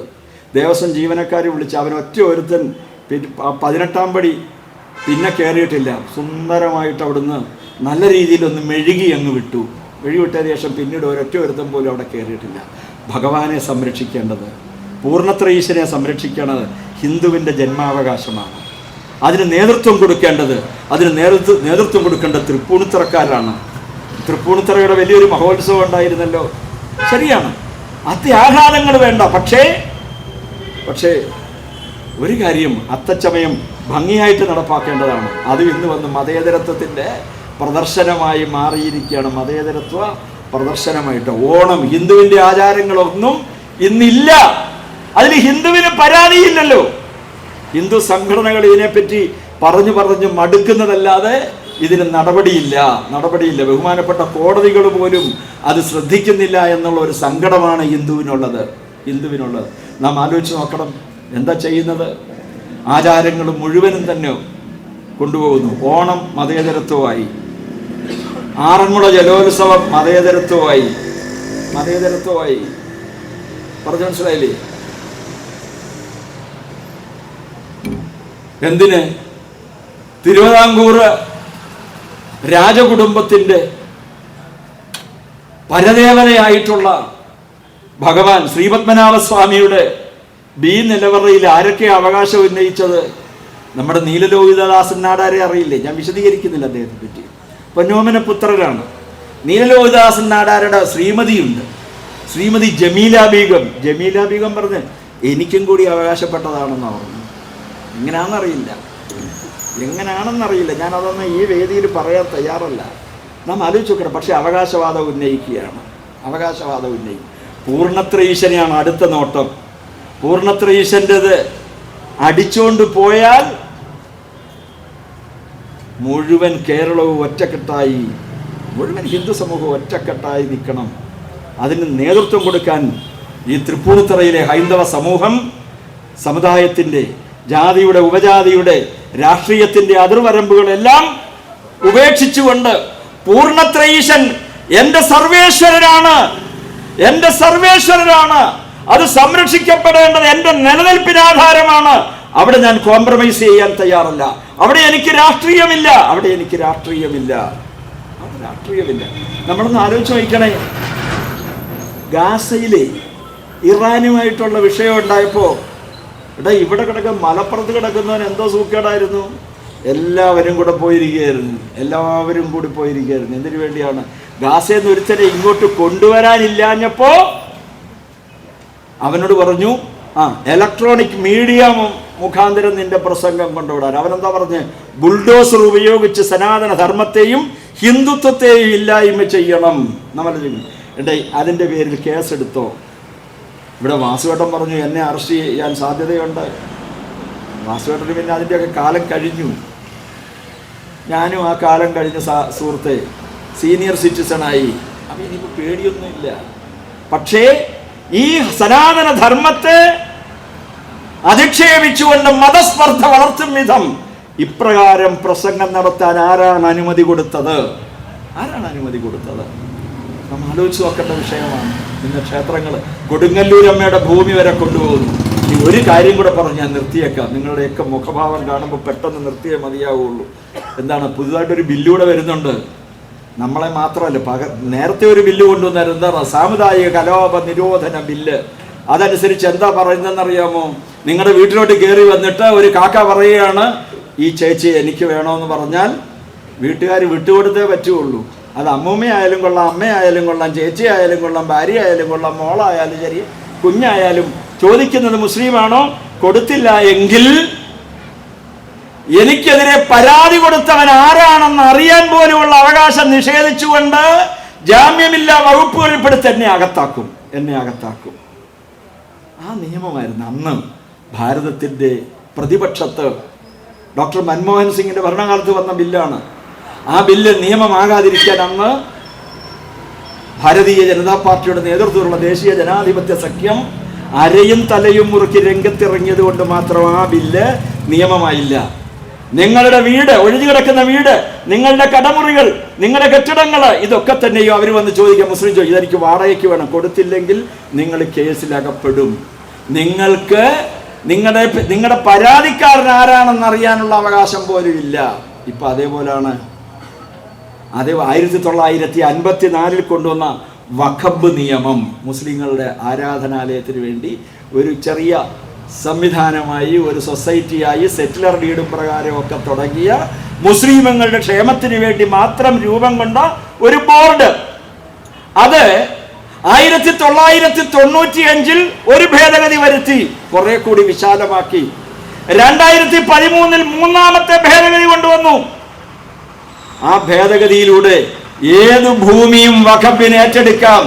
നിങ്ങൾ ഇന്ന് വലിയ വീടൊക്കെ വെച്ച് 3 നിലയും 4 നിലയും 2 നിലയും 1 നിലയും ഒക്കെ വെച്ച് എൻ്റേതെന്ന് പറഞ്ഞ് ഇരിക്കുന്നത്, നാളെ വഖഫ് പറയാണ് ഇത് എൻ്റേതാണ്, വഖഫിന്റെ സമ്പത്താണ് എന്ന് പറഞ്ഞാൽ വഖഫിന് ഇത് ഞങ്ങളുടേതാണെന്ന് തെളിയിക്കേണ്ട ബാധ്യതയില്ല. നിങ്ങൾ വേണമെങ്കിൽ തെളിയിച്ചോണം. വഖഫ് നേരിട്ട് ഏറ്റെടുക്കും. ഇതിനെതിരെ ഇന്നിപ്പോൾ ജോയിന്റ് പാർലമെന്ററി കമ്മിറ്റി മുസ്ലിം പണ്ഡിതന്മാരെ എല്ലാം 3ാം തവണയും കാണാൻ പോവുകയാണ്. ഭൂരിപക്ഷം ഇന്നും നഷ്ടപ്പെട്ടില്ലാത്ത ഒരു സമൂഹത്തെ നാം ആലോചിച്ച് നോക്കണം. അവന്റെ നിലനിൽപ്പാണ്, അവന്റെ പിറന്നു വീണ മണ്ണ്, അവന്റെ സ്ഥാപനങ്ങൾ, അവന്റെ വീട്, ഇതൊക്കെ തന്നെ അവന്റെ വ്യാപാര സ്ഥാപനങ്ങൾ ഒക്കെ തന്നെയും നഷ്ടപ്പെടുന്ന തരത്തിലേക്ക് പോകുമ്പോൾ നാം ആലോചിച്ച് നോക്കണം.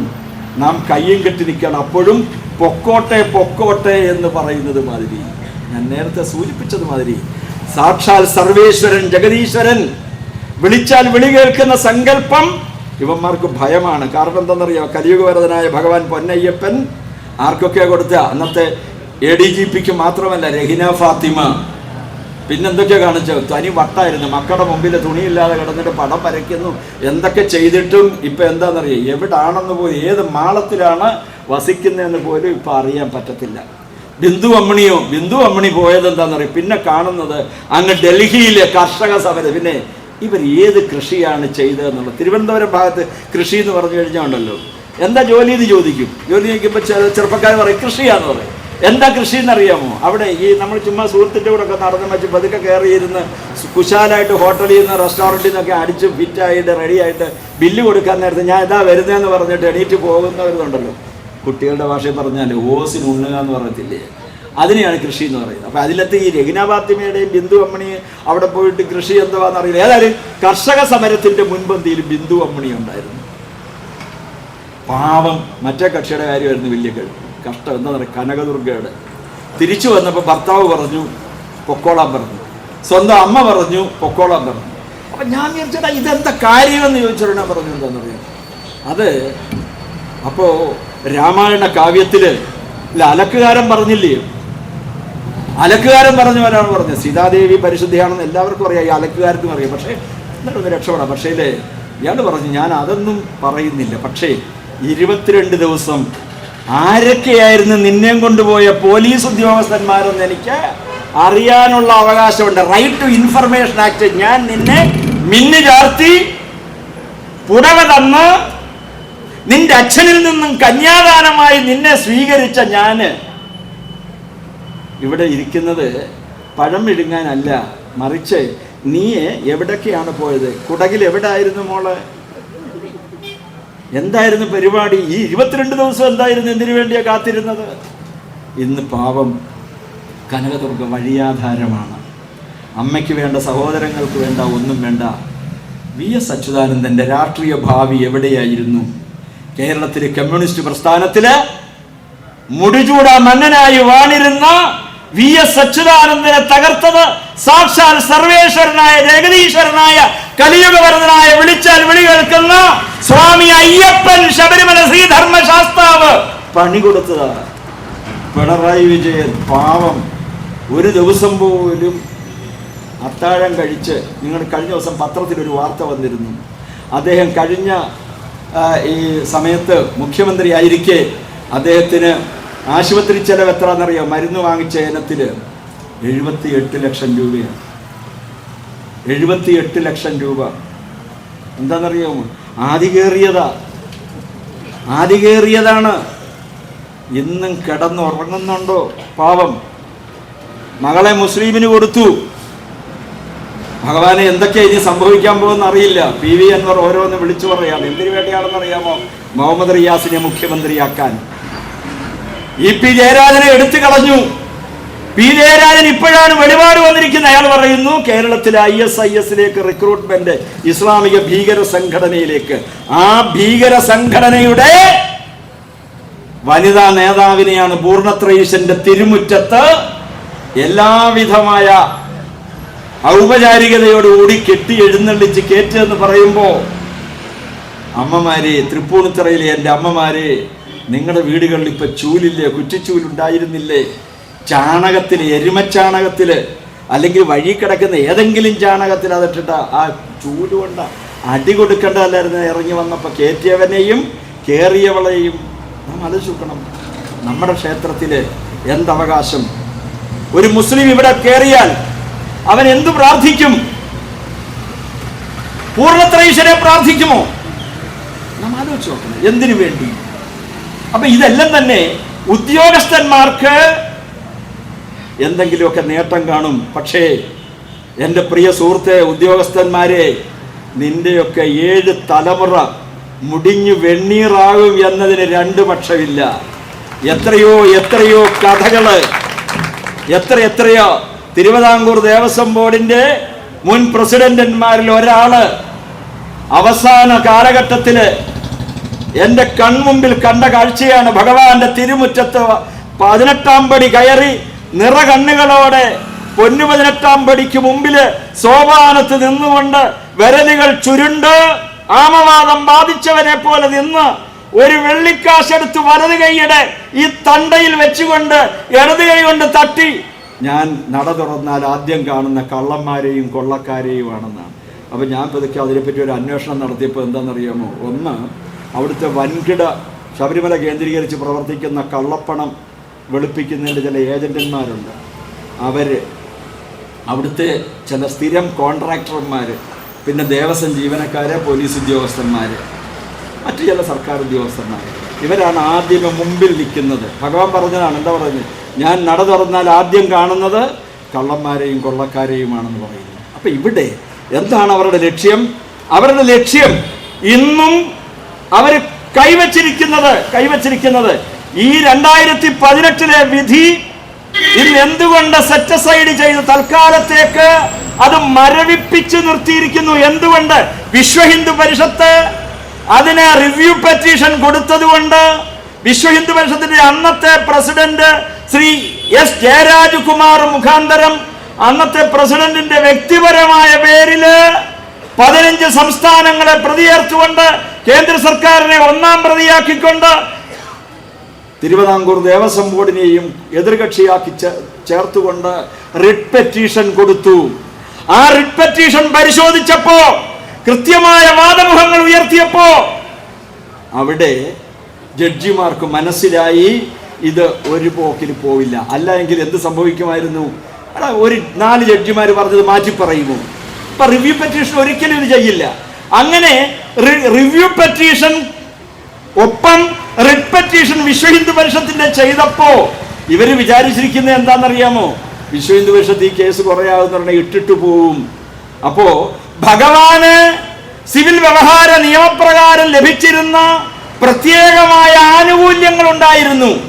പൂർണ്ണത്രയീശന്റെ ഭൂമി എവിടൊക്കെയെന്ന് കണ്ടെത്തിയാൽ, നാം കേസിന് പോയാൽ ആ കോടതി തീർച്ചയായിട്ടും വിധിക്കും പൂർണ്ണത്രയീശൻ മൈനറാണ്, മൈനറുടെ സ്വത്ത് അന്യകരണം ചെയ്യാനോ ഒരു കക്ഷിക്കും കഴിയില്ല.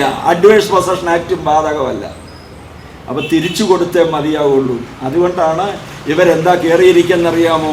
ഇവിടുത്തെ ജിഹാദി മുസ്ലിമുകൾക്ക് മുഴുവൻ കമ്മ്യൂണിസ്റ്റുകാരോട് ഇത്ര പ്രിയപ്പെട്ട സംഭവം എന്താണെന്ന് വെച്ച് കഴിഞ്ഞാൽ, ഇവരെ നിലനിർത്തിയെങ്കിൽ മാത്രമേ ഈ കേസൊക്കെ. അപ്പോൾ 2010, പക്ഷേ ജിഹാദികളെ, കമ്മ്യൂണിസ്റ്റുകാരെ, നിങ്ങൾ മനസ്സിലാക്കണം, ഇന്ന് വിശ്വ ഹിന്ദു പരിഷത്ത് 3 കോടി രൂപ മാറ്റി വെച്ചിട്ടുണ്ട്.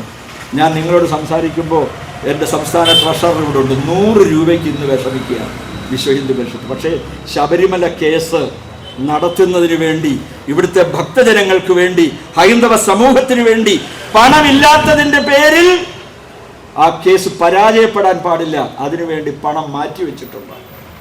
ആ പണം ഉപയോഗിച്ചുകൊണ്ട് കേസ് നടത്തുക തന്നെ ചെയ്യും. ശബരിമല കർമ്മസമിതി അതിനുവേണ്ടി രൂപീകരിച്ചിട്ടുണ്ട് വിശ്വ ഹിന്ദു പരിഷത്ത്. ശബരിമല കർമ്മസമിതിയുടെ മേൽനോട്ടത്തിൽ ഭക്തജനങ്ങളെ സംഘടിപ്പിച്ചുകൊണ്ട് സകലവിധമായ ജീവൻ മരണ പോരാട്ടം നടത്തും.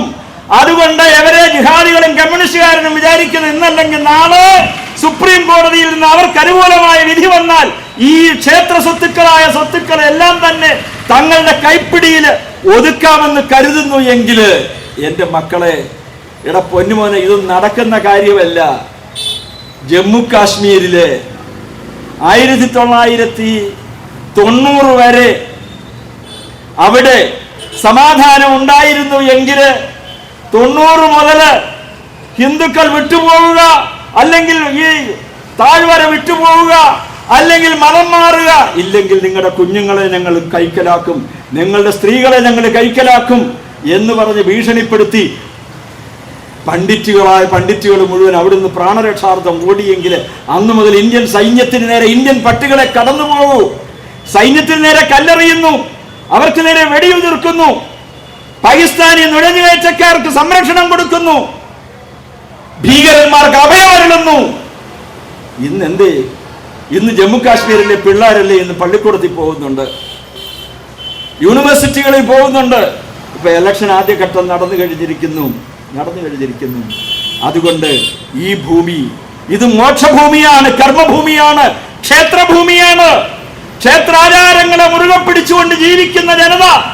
ഇന്ന് പിന്നെ ഹിന്ദുവിനൊരു സ്വഭാവം എന്താണെന്നറിയാമോ? തൊഴി കൊണ്ടെങ്കിൽ മാത്രമേ അവൻ പഠിക്കുകയുള്ളൂ എന്നതാണ്. നിലയ്ക്കൽ പ്രശ്നം 950 കോരത്തോട് നിവാസികളായിട്ടുള്ള ക്രൈസ്തവ പ്രമാണിമാര് ഭഗവാന്റെ ക്ഷേത്രത്തിന്റെ ശ്രീകോവിൽ വെട്ടിപ്പൊളിച്ച് വിഗ്രഹം തല്ലിത്തകർത്ത് ക്ഷേത്രം തീയിട്ടു. ആരെയും ശിക്ഷിച്ചോ? എന്തെങ്കിലും നടപടി സ്വീകരിച്ചോ? യുഗപ്രഭാവനായ ഭാരതകേസരി മന്നത്ത് പത്മനാഭൻ അദ്ദേഹത്തോട് EN ശങ്കരൻ നമ്പൂതിരിപ്പാട് പറഞ്ഞു, ഞങ്ങള് ആ കമ്മീഷൻ റിപ്പോർട്ട് നടപ്പിലാക്കാം. മുഖ്യമന്ത്രിയായി സത്യപ്രതിജ്ഞ ചെയ്ത ശങ്കരൻ നമ്പൂതിരിപ്പാടിനെ കാണാൻ അവിടെ മുഖ്യമന്ത്രിയുടെ ഔദ്യോഗിക ഓഫീസിലെത്തിയപ്പോൾ ഇരിക്കാൻ പോലും അദ്ദേഹത്തോട് പറഞ്ഞില്ല. പക്ഷേ അന്ന് നായർ സർവീസ് സൊസൈറ്റിയുടെ നായക സ്ഥാനത്ത് നായകസഭയിലെ കസേരയിൽ മന്നത്ത് പത്മനാഭനായിരുന്നു ഉണ്ടായിരുന്നത്. മന്നം പറഞ്ഞു, ഇതിന് മറുപടി ഞാൻ തരാമെന്ന് പറഞ്ഞു. പക്ഷേ ആ കുറ്റവാളികളെ ഒരാളെ പോലും ശിക്ഷിച്ചില്ല. 1983 മാർച്ച് മാസം 23-ാം തീയതി മുണ്ടക്കയത്ത് മണ്ണിപ്പറമ്പിൽ MD ജോസഫിന്റെ ചാണകക്കുഴിയിൽ സൂക്ഷിച്ചിരുന്ന കുരിശ് നിലയ്ക്കൽ മഹാദേവനെ തകർത്ത്, പള്ളിയറക്കാവ് ദേവിയെ തകർത്ത്, നാഗരാജാവിന്റെയും നാഗേക്ഷുടെയും വിഗ്രഹങ്ങൾ തകർത്ത് അവിടെ ഒരു കുരിശ് മുളപ്പിച്ചു. ആ കുരിശ് ജഗദ്ഗുരു സത്യാനന്ദ സരസ്വതി സ്വാമി തിരുവടികളും ശ്രീ കുമ്മനം രാജശേഖരന്റെയും നേതൃത്വത്തിൽ 18 മലകൾക്കും പുറത്തു കൊണ്ടുപോകണമെന്ന് പറയുമ്പോൾ ഹിന്ദുക്കളുടെ പിന്നിൽ ഒരു MLA ഉണ്ടായിരുന്നില്ല, ഒരു MP ഉണ്ടായിരുന്നില്ല, ഒരു പോലീസിന്റെയും പട്ടാളത്തിന്റെയും പിന്തുണ ഉണ്ടായിരുന്നില്ല. മറിച്ച് വെടിയേറ്റുവാങ്ങാൻ തയ്യാറായിക്കൊണ്ട് രംഗത്തിറങ്ങിയ സമൂഹമായിരുന്നു ഹിന്ദു. എടുക്കട വെച്ച കുരിശ് ആങ്ങമൊഴിയിലേക്ക് മാറ്റാൻ നിർബന്ധിതമായി. എന്നിട്ടും വിട്ടോ? ശബരിമല മേൽശാന്തി ഇക്കൂട്ടർ വിട്ടോ? ആങ്ങമൊഴി പള്ളിയിൽ കൊണ്ടുപോയി കുമ്പസരിപ്പിച്ച് അതിന്റെ വീഡിയോ ദൃശ്യങ്ങൾ പകർത്തി തമിഴ്നാട്ടിലെയും കർണാടകത്തിലെയും ആന്ധ്രാപ്രദേശിലെയും ചേരി പ്രദേശങ്ങളിൽ അയ്യപ്പ ധർമ്മത്തെ പരിഹസിച്ചുകൊണ്ട് നിങ്ങളുടെയൊക്കെ അയ്യപ്പ സ്വാമിയെ പൂജിക്കുന്ന മുഖ്യപൂജാരി മേൽശാന്തിത ഞങ്ങളുടെ പള്ളിയിൽ വന്ന് കുമ്പസരിച്ച് കുർബാന സ്വീകരിച്ചിട്ടാണ് പോകുന്നതെന്ന് പ്രചരിപ്പിച്ചപ്പോൾ അതിനെതിരെ നടപടിയെടുക്കാൻ തയ്യാറായോ? ശ്രീനാരായണ ഗുരുദേവൻ കാമവറി പൂണ്ട സ്വർഗരതി പൂണ്ട കാമവറിയനായിരുന്നു. അതുകൊണ്ട് കുടുംബക്കാർ അദ്ദേഹത്തിന്റെ തലയിൽ നാളികേരം അടിച്ച് കൊലപ്പെടുത്തുകയാണ് ചെയ്തത് എന്ന് മർത്തോമ സഭയുടെ ഒരു മതസമ്മേളനത്തില് എടയാറുമ്പളയിലെ ഒരു മതസമ്മേളനത്തിൽ ഒരുത്തനെ വേദിയിൽ കയറ്റി നിർത്തി പ്രസംഗിപ്പിക്കുകയാണ്. ശ്രീകൃഷ്ണ പരമാത്മാവാണ് ലോകത്തിലെ ആദ്യത്തെ എയ്ഡ്സ് രോഗി. കാരണം 16,008 സ്ത്രീകളോടൊപ്പം രമിച്ചതിന്റെ പേരിൽ. അവിടുത്തെ കൊച്ചു പിള്ളേരെന്താ ചെയ്തെന്നറിയാമോ? ഞാൻ ആ നാട്ടുകാരനാ കേട്ടോ. കൊച്ചു കുട്ടികൾ അവര് പറഞ്ഞെന്താണെന്നറിയാമോ? അവര് പോയി ഭഗവാൻ പാർത്ഥസാരഥിക്കും അതേപോലെ ലാഗയുടെ ആറന്മുള ഭഗവതിക്കും ആരും അറിഞ്ഞു കൊടുത്തു എന്നറിയില്ല. ഭഗവാൻ പാർത്ഥസാരഥിക്ക് 1.25 ലിറ്റർ പാൽപ്പായസവും കേശാദിപാദം തുളസിമാലയും അവർ കൊടുത്തു. ലാഗഭഗവതിക്ക് 5.25 കഴി അരിയുടെ കടുംപായസവും കൊടുത്തിട്ട് പറഞ്ഞു, ഞങ്ങൾക്ക് വേറെ ആരുമില്ല, ഞങ്ങൾ ഇവന്മാരെ ഒന്ന് പൂജാൻ പോയി. ഇന്ന് ശ്രീകൃഷ്ണ പരമാത്മാവിനെ, ശ്രീനാരായണ ഗുരുദേവനെ, ചട്ടമ്പി സ്വാമികളെ, ഈശ്വര സങ്കല്പത്തെ, ഹിന്ദുവിന്റെ ഈശ്വര സങ്കല്പത്തെ അധിക്ഷേപിച്ചാൽ അട്ടിക്കൊടുക്കും. ഈശ്വര കയറിപ്പോകുന്നതിന്റെ 2 സൈഡുകളിൽ വലിയ 2 കിണറുകളുണ്ട്. രാത്രി 11:30 ഫോൺ വരികയാണ്, ഗംഭീരമായ അടി നടക്കുന്നു. ഈ കൊച്ചുകുട്ടികൾ 32 പേര് 16 സൈക്കിളിൽ അവിടെ ചെന്നു. അവന്മാരിറങ്ങി ഒന്ന് മേഞ്ഞു കഴിഞ്ഞപ്പോൾ എന്താണെന്നറിയാമോ, ഭയങ്കര പ്രശ്നമായി. EK നായനാരാന്ന് മുഖ്യമന്ത്രിയാണ്, അദ്ദേഹം അടക്കം വരികയാണ്, വലിയ പ്രശ്നമാണ്. സർവമത പ്രാർത്ഥന നടത്താൻ തീരുമാനിക്കുന്നു, വെള്ളരിപ്രാവിനെ പറത്താൻ തീരുമാനിക്കുന്നു. ആ സർവ കക്ഷി യോഗത്തിൽ എന്നെയും വിളിച്ചിരുന്നു, ഞാനും പോയിരുന്നു. ഞാൻ പറഞ്ഞു ഈ കുട്ടികൾ, അപ്പം 2-3 പയ്യന്മാരെ അറസ്റ്റ് ചെയ്താൽ ഞാൻ പറഞ്ഞു ജാമ്യം കിട്ടിയാൽ ഇപ്പോ തെരുവിലൂടെ വിശ്വ ഹിന്ദു പരിഷത്തിന്റെയും ഹിന്ദു സംഘടനകളുടെയും ആഭിമുഖ്യത്തിൽ ആ യുവ കോമളന്മാരായ ധീരദേശാഭിമാനികളായ ഹിന്ദു ധർമാഭിമാനികളായ ആ പിഞ്ചോമനകളുടെ കഴുത്തിൽ മാലയിട്ട് ഞങ്ങൾ അവരെ സ്വീകരിക്കും, അവർക്ക് പാരിതോഷികം കൊടുക്കും. കാരണം ഈ ചെറ്റത്തരത്തിനെതിരെ അന്തസ്സായി പ്രതികരിച്ച യുവ കോമളന്മാരാണ് അവര്. അവസാനം എന്ത് പറ്റി ചോദിച്ചു, എന്താ ചെയ്യുന്നത്, ഇതിനെന്താണ് നിങ്ങൾ ശ്രീകൃഷ്ണ പരമാത്മാവിനെ ഏത് ആശുപത്രിയിലാണ് നിങ്ങൾ ചികിത്സിപ്പിച്ചത്, ഏത് പള്ളിയിലച്ചനാണോ ചികിത്സിച്ചത്, അദ്ദേഹത്തിന് എയ്ഡ്സ് രോഗമുണ്ടായിരുന്നു.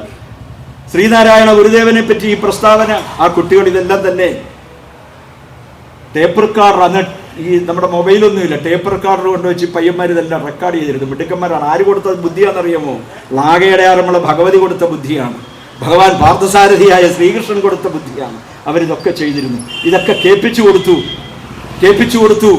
അപ്പോഴാണ് ഹിന്ദുക്കളെ അധിക്ഷേപിച്ചുകൊണ്ടുള്ള പുസ്തകം മർത്തോമ സഭയുടെ തിരുവല്ലയിൽ അവരുടെ ഹെഡ്ക്വാർട്ടേഴ്സിലെ പുസ്തകശാലയിൽ പരസ്യ വിൽപ്പനയ്ക്ക് വെച്ചിരിക്കുന്നതടക്കം കാണിച്ചു കൊടുത്തപ്പോ അന്നത്തെ മർത്തോമ സഭ secretary general reverend father AC Kurian പരസ്യമായി എഴുന്നേറ്റ് പറഞ്ഞു, ശ്രീ രാജശേഖർ സാർ പറഞ്ഞത് മുഴുവൻ സത്യമാണ്, എൻ്റെ ശ്രദ്ധയിൽപ്പെട്ടിട്ടുണ്ട്. അതുകൊണ്ട് ഇനി ഒരു അറിയിപ്പുണ്ടാകുന്നത് വരെ കേരളത്തിലെ ഒരു ദിക്കിലും ഞങ്ങള് കവലപ്രസംഗങ്ങൾ നടത്തുകയില്ല. ഞങ്ങളുടെ മതസമ്മേളനങ്ങളിൽ മറ്റ് മതവിശ്വാസികളെ അധിക്ഷേപിച്ചുകൊണ്ട് യാതൊരു വിധമായ പ്രവർത്തനങ്ങളും ഞങ്ങൾ ചെയ്യുകയില്ല. നാം ആലോചിച്ച് നോക്കണം, എന്ത് ദ്രോഹം ഹിന്ദുക്കൾ ചെയ്തു. അവൻ്റെ ആചാരങ്ങളെ നശിപ്പിക്കുന്നു, അനുഷ്ഠാനങ്ങളെ ഇല്ലായ്മ ചെയ്യുന്നു, സംസ്കാരത്തെ നശിപ്പിക്കുന്നു, അവൻ്റെ മതഗ്രന്ഥങ്ങളെ ഇല്ലായ്മ ചെയ്യുന്നു, അപഹസിക്കുന്നു, അവൻ്റെ മഹാക്ഷേത്രങ്ങളെ തകർക്കുന്നു. ഇതിൽ നിന്ന് ഇവിടുത്തെ കമ്മ്യൂണിസ്റ്റുകാരെ പിന്മാറണം. ആ പിന്മാറ്റം നടക്കണമെങ്കിൽ എന്നെ ശ്രമിക്കുന്ന കമ്മ്യൂണിസ്റ്റുകാരായ ഹിന്ദുക്കളെ, നിങ്ങൾക്ക് പറ്റിയ അബദ്ധം തിരിച്ചറിഞ്ഞുകൊണ്ട് ഇതിനെതിരെ ശബ്ദം ഉയർത്തണം. അതുകൊണ്ടാണ് ഇന്ന് നിരവധി കമ്മ്യൂണിസ്റ്റ് നേതാക്കന്മാർ, ഞാൻ ആരുടെയും പേരെടുത്ത് പറയുന്നില്ല, ഇന്ന് വ്യക്തിപരമായി കാണുമ്പോൾ പറയുന്നു, സുഹൃത്തെ നിങ്ങൾ പറഞ്ഞതെല്ലാം സത്യമാണെന്ന് ഇന്ന് ഞങ്ങൾക്ക് അനുഭവമായിരിക്കുന്നു. നിങ്ങൾ ആലോചിച്ച് നോക്കണം, കണ്ണൂരിലെ CPM-ന്റെ അവസ്ഥ, എല്ലായിടത്തും ഇടതുപക്ഷ സർക്കാരിൻ്റെ അവസ്ഥ. ഇതൊക്കെ ഭഗവാൻ കൊടുക്കുന്ന തിരിച്ചടികളാണെന്ന് മനസ്സിലാക്കിക്കൊണ്ട് ഹിന്ദുവിന് ഹിന്ദു മാത്രമേ ഉള്ളൂ. ഈ രാജ്യത്ത് വിട്ടോടാണ്ട ഗതികേട് വന്നാൽ മുസ്ലിമിനെ സ്വീകരിക്കാൻ 58 ഇസ്ലാമിക രാജ്യങ്ങൾ ലോകത്ത് തയ്യാറാണ്. ക്രൈസ്തവരെ സ്വീകരിക്കാൻ 127 ക്രൈസ്തവ രാജ്യങ്ങൾ തയ്യാറാണ്. ഹിന്ദുവിന് ഈ ഭാരതം മാത്രമാണ്. 72 ലക്ഷം സ്ക്വയർ കിലോമീറ്റർ ഉണ്ടായിരുന്നത് ഇന്ന് കേവലം 34 ലക്ഷം സ്ക്വയർ കിലോമീറ്റർ മാത്രമാണെങ്കിൽ 38 ലക്ഷം സ്ക്വയർ കിലോമീറ്ററും നഷ്ടപ്പെട്ടത് ഇസ്ലാമിക ഇരവാദം മുഴക്കിക്കൊണ്ടായിരുന്നു. ഞങ്ങളുടെ താല്പര്യങ്ങൾ സംരക്ഷിക്കില്ല. ഇന്ന് ആലോചിച്ച് നോക്കണം, പാകിസ്ഥാനിൽ മുസ്ലിമുകൾ സുരക്ഷിതരാണോ? ബംഗ്ലാദേശിൽ മുസ്ലിമുകൾ സുരക്ഷിതരാണോ? അഫ്ഗാനിസ്ഥാനിൽ മുസ്ലിമുകൾ സുരക്ഷിതരാണോ? ഭാരതത്തിലെ മുസ്ലിമിനോ? എല്ലാം വാരിക്കോരി കൊടുക്കുന്നു. സമയപരിമിതി മൂലം ഞാൻ നിർത്തട്ടെ. ഒരു കാര്യം മാത്രം നിങ്ങളോട് പറയാം. ദേവി കന്യാകുമാരിയെ തകിടം മറിച്ച് കന്യകാമറിയത്തെ പ്രതിഷ്ഠിക്കാൻ തയ്യാറായവർക്ക് തക്കതായ തിരിച്ചടിയാണ് കിട്ടിയത്. അവിടെ കന്യകാമറിയത്തെ പ്രതിഷ്ഠിക്കാൻ ഒരു ശക്തിയെയും അനുവദിച്ചില്ല. അനുവദിച്ചില്ല. ദേവി കന്യാകുമാരി ദേവി മുഴുവൻ ജനങ്ങൾക്കും അനുഗ്രഹം ചൊരിഞ്ഞുകൊണ്ട് അവിടെ അങ്ങനെ വിരാജിക്കുന്നു. പാലുകാച്ചി മലയിലെ വിഗ്രഹങ്ങൾ പൊട്ടിച്ചെറിഞ്ഞപ്പോ അവിടെ ഉദിച്ചുയർന്ന ചോദ്യചിഹ്നം ഹിന്ദുവിന്റെ സംഘടിത ശക്തിയായിരുന്നു. അതിന് മറുപടി കൊടുക്കാൻ കഴിഞ്ഞത് അഗസ്ത്യ മലമടക്കുകളില് അഗസ്ത്യ മഹാമുനിയുടെ വിഗ്രഹങ്ങൾ വലിച്ചെറിഞ്ഞ് സെന്റ് അഗസ്റ്റിനെ പ്രതിഷ്ഠിക്കാൻ തയ്യാറായപ്പോ അവിടെ ഉദിച്ചുയർന്ന ചോദ്യചിഹ്നം ഹിന്ദുവിന്റെ സംഘടിത ശക്തിയായിരുന്നു. ഹിന്ദുവിന് വേണ്ടി ഹിന്ദു മാത്രം അവന്റെ ആരാധനാലയങ്ങൾ സംരക്ഷിക്കുവാൻ, അവന്റെ അമ്മമാരെ സംരക്ഷിക്കുവാൻ, അവന്റെ പെൺകുഞ്ഞുങ്ങളെ സംരക്ഷിക്കുവാൻ, അവന്റെ സഹോദരിമാരെ സംരക്ഷിക്കുവാൻ ഹിന്ദു എന്ന ബോധം നമ്മെ ബന്ധുവാക്കുന്നു. ആ സന്ദേശമാണ് വിശ്വ ഹിന്ദു പരിഷത്ത് പ്രചരിപ്പിക്കുന്നത്. ഹിന്ദു എന്ന ബോധം നമ്മെ ബന്ധുവാക്കുന്നു. നാം ഒറ്റക്കെട്ടായി നിന്നുകൊണ്ട് ഇത്തരം പോപ്പിന്റെ വേദികളുള്ള സ്മാരകങ്ങളാക്കണമെന്ന് പറഞ്ഞപ്പോ ഈ കേരളത്തിന്റെ മനസ്സിൽ നടപ്പില്ല എന്ന് പറഞ്ഞു എങ്കിൽ അത് ഹിന്ദുവിന്റെ സംഘടിത ശക്തിയായിരുന്നു, മറ്റൊന്നിന്റെയും പിൻബലത്താലായിരുന്നില്ല. അതുകൊണ്ട് ഭഗവാൻ സർവസ്വരൂപനായ രവീശ്വരനായ സാക്ഷാൽ സർവേശ്വരനായ ഭഗവാൻ പൂർണ്ണത്രയീശന്റെ അനുഗ്രഹ കലകള് കുറയാൻ അനുവദിക്കരുത്. ഭഗവാൻ നമുക്ക് എന്നും പൂർണ്ണ മനസ്സോടുകൂടി നമുക്ക് അനുഗ്രഹ കലകൾ ചൊരിയണമെങ്കിൽ ഭഗവാനെ സംരക്ഷിക്കേണ്ടുന്ന ബാധ്യത ഞാനും നിങ്ങൾ ഏറ്റെടുക്കണം. ഞാൻ നിങ്ങളോടൊപ്പം വരാൻ തയ്യാറാണ് 7 വട്ടം നിങ്ങൾ വിളിച്ചാൽ മാത്രം മതി. അതുകൊണ്ട് നമുക്കെല്ലാവർക്കും ചേർന്നുകൊണ്ട് ഇവന്മാരെ മര്യാദയ്ക്ക് നിർത്തണം. ദേവസ്വം ബോർഡ് ആയാലും ശരി, കമ്മ്യൂണിസ്റ്റ് പാർട്ടി ഓഫീസിൽ നിയന്ത്രിക്കുന്ന ഉപദേശി സമിതി ആയാലും ശരി, ആരായാലും ശരി, ഭക്തന്റെ അവകാശം സംരക്ഷിക്കപ്പെടണം. ഭക്തനെയാണ് ഇവിടുത്തെ ഹിന്ദു സമാജം പ്രതിനിധീകരിക്കുന്നത്. ആ ഭക്തജന കൂട്ടായ്മയ്ക്ക് മുൻപിൽ ഭഗവാനെ പൂർണ്ണത്രയീശ ഞങ്ങളെ അനുഗ്രഹിക്കണേ. ഈ ഇവറ്റകൾക്കെല്ലാം അതിശക്തമായ ഭഗവാന്റെ ചൈതന്യം നശിപ്പിക്കാൻ ശ്രമിച്ചവന്റെയൊക്കെ വീട്ടിൽ ദുരന്തങ്ങളുടെ മഹാപ്രവാഹം ഒഴുകാൻ സർവേശ്വര പൂർണ്ണത്രയീശ അങ്ങ് വിളങ്ങണമേ, അനുഗ്രഹിക്കണമേ എന്ന് മാത്രം പ്രാർത്ഥിച്ചുകൊണ്ട് എന്റെ വാക്കുകൾ ഉപസംഹരിക്കുന്നു. നിങ്ങൾക്ക് ഏവർക്കും എന്റെ വിനീതമായ നമസ്കാരം.